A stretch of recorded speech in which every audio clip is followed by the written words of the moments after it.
Hello माय YouTube family. आज मी आले मयूर मित्र मंडळाचा गणपती बघायला. चाकणमध्ये चक्रेश्वर मंदिराजवळच आहे. आणि हे बघा रस्त्याला पण त्यांनी पूर्ण लाईटिंग लावलेली, सगळीकडून असं कंपाऊंड केलेले आणि आतमध्ये साईडने टू व्हीलर वगैरे लावलेले. आणि आतमध्ये इकडं साईडने त्यांचं मंडळाचं स्टेज वगैरे केलेले. तिथे त्यांच्या मुलीचं बड्डे पण होतं काल. बड्डे पण सेलिब्रेशन केलं त्यांनी तिकडंच. इकडे चप्पल काढायला जागा आहे. खूप म्हणजे खूप पब्लिक आली होती बघायला. आणि त्यांनी एवढं सुंदर केलं तर पण हे बाहेरचं लुक आहे, पूर्ण वृंदावनचं केलं आहे त्यांनी आतमध्ये. आतमध्ये बघा, चला तुम्ही पुढं बघा, समजेल तुम्हाला आतमध्ये काय आहे. सरप्राईज आहे तुमच्यासाठी आतमध्ये गेल्यावर बघा. हे वरच्या साईडला त्यांनी असं आर्टिफिशियल असं वेलसारखं लावलं होतं. दोन्ही साईडने मोठे मोठे कुंड्यांसारखंच ठेवलं होतं आणि आर्टिफिशियल फ्लावर होते. आणि मध्ये मध्ये त्यांनी कृष्णाचे पोस्टर लावले होते. आणि फ्रंट साईडला ही कृष्णाचं पोस्टर लावलं होतं, ते पण एवढं सुंदर होतं. आणि तिथं लिहिलं होतं कृष्णाय वासुदेवाय नमः.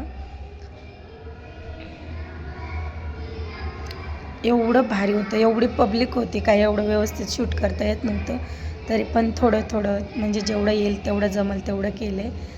एवढं छान त्यांनी त्या मंडळाच्या म्हणजे मुलांनी किंवा त्यांनी एवढं भारी डेकोरेट केलं होतं ना. एवढं सुंदर बघण्यासारखं दृश्य होतं, एवढं सुंदर असं वाटत होतं रिॲलिटीमध्ये आम्ही खरंच वृंदावनमध्ये गेलो. एवढं भारी केलं होतं हे. आणि ते साईडलाच त्यांनी असं जेलचा पूर्ण लुक दिलं आहे. त्याच्या आतमध्ये ते देवकीला जेव्हा बाळ होतं तेव्हा ते विष्णू प्रकट होऊन त्यांना सांगतात, ते पण दाखवलं आहे लुक. आणि कृष्णाला एका टोपलीमध्ये ठेवलेलं, त्याच्या साईडने ते पाण्यातनं घेऊन जातात. मग ते शेषनाग असं त्यांचा फणा काढून जातात. ते इथे खांस आहे आणि त्याच्या साईडने सगळं फ्लावर लावले आहेत. फोकस तर खूप आहेत, फोकस सगळीकडे मल्टी कलरचे फोकस आहे. आणि पाणी ठेवले त्यांनी. पाण्यामध्ये पण आर्टिफिशियल कमळ ठेवलात.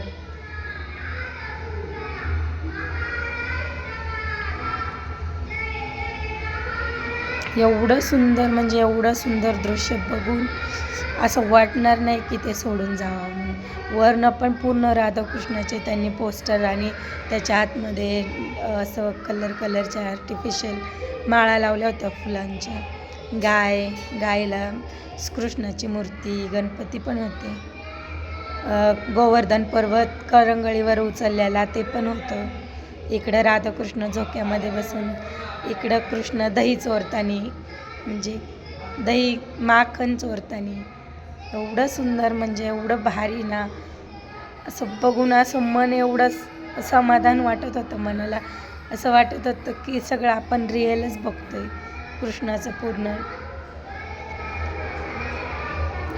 इकडे बघा, त्यांनी राधाकृष्णाची मूर्ती तिकडे आर्टिफिशियल फ्लावरने पूर्ण डेकोर करून साईडने 2 मोहर ठेवलात.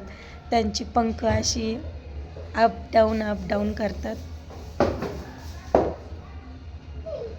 हे बघा किती छान आहे. वाटत नाही हे नकली, पण एवढं भारी केलं ना त्यांनी. तर राधाकृष्णाची एक मूर्ती, इकडं कृष्णा, हा त्यांचा मित्र ही गवळण. आणि इकडे एक शेवट